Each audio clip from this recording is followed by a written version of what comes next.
नमस्कार श्रोताओं, क्षेत्रीय समाचार एकांश के इस विशेष कार्यक्रम में आपके साथ मैं पंकज सनवाल खुलबे। श्रोताओं, प्रधानमंत्री नरेंद्र मोदी ने कल कोच्चि में स्वदेश निर्मित पहला विमानवाहक पोत INS विक्रांत राष्ट्र को समर्पित किया। प्रधानमंत्री ने भारतीय नौसेना के नए ध्वज का भी अनावरण किया। औपनिवेशिक काल के ध्वज को हटाकर ये नया ध्वज भारतीय नौसेना की समृद्ध विरासत का प्रतीक है। समारोह को संबोधित करते हुए प्रधानमंत्री ने कहा कि INS विक्रांत विश्व के क्षितिज पर नए भारत के उदय का प्रतीक है। केरला के समुद्री तट पर भारत का हर भारतवासी एक नए भविष्य के सूर्योदय का साक्षी बन रहा है। INS विक्रांत पर हो रहा ये आयोजन विश्व क्षितिज पर भारत के बुलंद होते हौसलों की हुंकार है। आजादी के आंदोलन में हमारे स्वतंत्रता सेनानियों ने जिस सक्षम, समर्थ और शक्तिशाली भारत का सपना देखा था, उसी एक सशक्त तस्वीर आज हम यहां देख रहे हैं। श्री मोदी ने कहा कि ये विशाल पोत कई मायनों में विशिष्ट है। ये केवल एक युद्ध पोत नहीं, बल्कि कठिन परिश्रम, प्रतिभा और 21वीं सदी में भारत की प्रतिबद्धता और बढ़ते प्रभाव का उत्कृष्ट उदाहरण है। विक्रांत विशाल है, विराट है, विहंगम है। विक्रांत विशिष्ट है, विक्रांत विशेष भी है। विक्रांत केवल एक युद्धपोत नहीं है, ये 21वीं सदी के भारत के परिश्रम, प्रतिभा, प्रभाव और प्रतिबद्धता का प्रमाण है। यदि लक्ष्य दुरंत है, यात्राएं दिगंत है, समंदर और चुनौतियां अनंत है, तो भारत का उत्तर है विक्रांत। प्रधानमंत्री ने कहा कि युद्धपोत विक्रांत आजादी के अमृत महोत्सव का अतुल्य अमृत है और आत्मनिर्भर भारत का प्रतिबिंब है। प्रधानमंत्री ने नौसेना, कोचीन शिपयार्ड के इंजीनियरों, वैज्ञानिकों और विशेष रूप से इस परियोजना पर काम करने वालों के योगदान की सराहना की। उन्होंने INS विक्रांत को लाल किले की प्राचीर से घोषित 5 प्रण का जीवंत प्रतिमान बताया। पर मैंने लाल किले से पंच प्राण का आह्वान किया।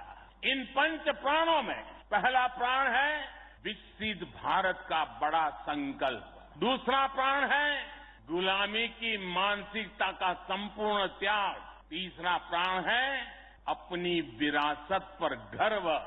चौथा और पांचवा प्राण है देश की एकता, एकजुटता और नागरिक कर्तव्य। INS विक्रांत के निर्माण और इसकी यात्रा में हम इन सभी पंच प्राणों की ऊर्जा को देख सकते हैं। श्री मोदी ने कहा कि यदि देश का प्रत्येक नागरिक वोकल फॉर लोकल के मंत्र को अपने जीवन में उतार ले, तो आत्मनिर्भर भारत का लक्ष्य प्राप्त करना दूर नहीं होगा। बूंद बूंद जल से जैसे विराट समंदर बन जाता है, वैसे ही भारत का एक एक नागरिक अगर वोकल फॉर लोकल के मंत्र को जीना प्रारंभ कर देगा, तो देश को आत्मनिर्भर बनने में अधिक समय नहीं लगेगा।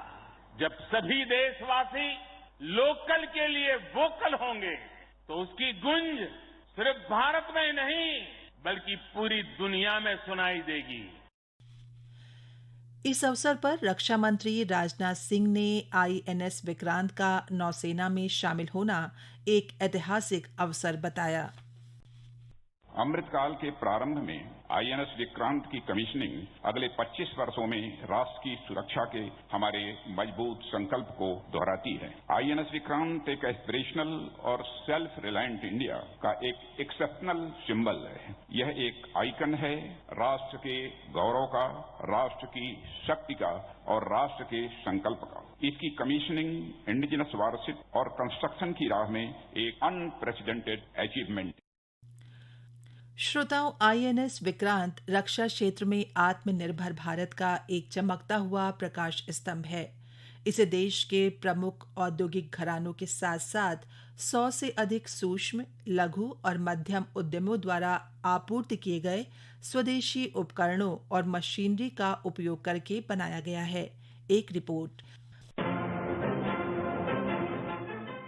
आईएनएस विक्रांत के भारतीय नौसेना में शामिल होने के साथ ही भारत अमेरिका, रूस, ब्रिटेन, फ्रांस और चीन जैसे विश्व के उन चुनिंदा देशों में शामिल हो गया है जिनके पास देश के अंदर विमान वाहक पोत को डिजाइन और निर्माण करने की क्षमता है। आईएनएस विक्रांत समुद्र के ऊपर तैरता एक ऐसा एयरफोर्स स्टेशन है जहां से लड़ाकू विमान, मिसाइल और ड्रोन के जरिए दुश्मनों के नापाक मंसूबों को नष्ट नाबूद करने की क्षमता है। करीब 45,000 टन वजनी इस युद्ध पोत से 32 बराक 8 मिसाइलें दागी जा सकती हैं। ये पोत 30 लड़ाकू जेट विमानों को समायोजित करने में भी सक्षम है, जो हवा से हवा में मार करने वाली मिसाइलों और गाइडेड बमों से लैस है। इसके निर्माण में लगभग 20,000 करोड़ रुपए की लागत आई है। इसका डिजाइन भारतीय नौसेना की एक संस्था वारशिप डिजाइन ब्यूरो ने तैयार किया है। ये भारत के सामुद्रिक इतिहास में अब तक का सबसे विशाल पोत है। इसके नौसेना में शामिल होने से समुद्र में पूर्वी और पश्चिमी दोनों तटों पर भारत की उपस्थिति को मजबूती मिली है। रक्षा विश्लेषकों का तो यहाँ तक मानना है कि आईएनएस विक्रांत को नौसेना में शामिल करके भारत पूरी दुनिया को अपनी सामरिक शक्ति की पहचान कराने में निश्चित रूप से सफल हुआ है। समाचार कक्ष से मैं अफरोज आलम।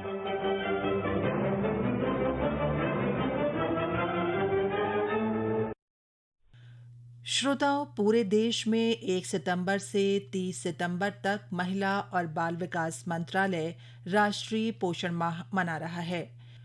इस वर्ष के पोषण माह का उद्देश्य ग्राम पंचायतों के माध्यम से महिला और स्वास्थ्य तथा बच्चों और शिक्षा पर मुख्य रूप से ध्यान केंद्रित करना है।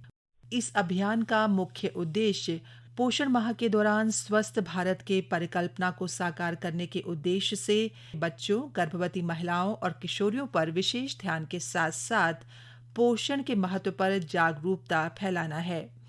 बच्चों, गर्भवती महिलाओं, स्तनपान कराने वाली माताओं, किशोरियों के लिए पूरक आहार और उचित पोषण पर विशेष ध्यान देते हुए पोषण माह के अंतर्गत कई कार्यक्रम और गतिविधियां संचालित किए जाते हैं। महीने भर चलने वाले इस आयोजन के तहत जमीनी स्तर पर पोषण के बारे में जागरूकता के लिए देश भर में कई गतिविधियां संचालित की जा रही हैं। कई आउटरीच कार्यक्रम, पोषण शिविरों व मेलों का आयोजन हो रहा है।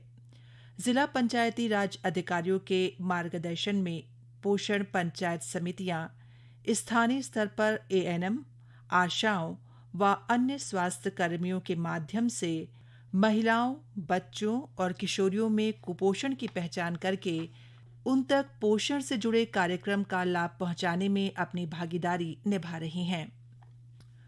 नवजात बच्चे से लेकर 6 साल तक की आयु तक के बच्चों में कम वजन और एनीमिया कुपोषण की बहुत बड़ी वजह है। इसलिए सरकार के मिशन पोषण और आंगनबाड़ी अभियान के तहत बच्चों के विकास का निरंतर मापन किया जाता है। इस बार भी बड़े स्तर पर ग्रोथ मेजरमेंट अभियान चलाया जा रहा है।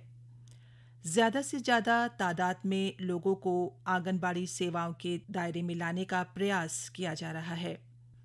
सभी राज्य आंगनबाड़ी कार्यकर्ताओं, आशा, एएनएम, जिलाधिकारियों और अलग-अलग एजेंसियों की मदद से इस तरह के विकास मापन या ग्रोथ मेजरमेंट अभियान को चला रहे हैं। श्रोताओं, राष्ट्रीय पोषण माह का लक्ष्य अच्छे स्वास्थ्य पर ध्यान केंद्रित करते हुए पोषित भारत के विजन को पूरा करने के लिए जन आंदोलन को जन भागीदारी में बदलने का है। इसी के साथ श्रोताओं, हमारा आज का ये विशेष कार्यक्रम यहीं पर समाप्त होता है। नमस्कार।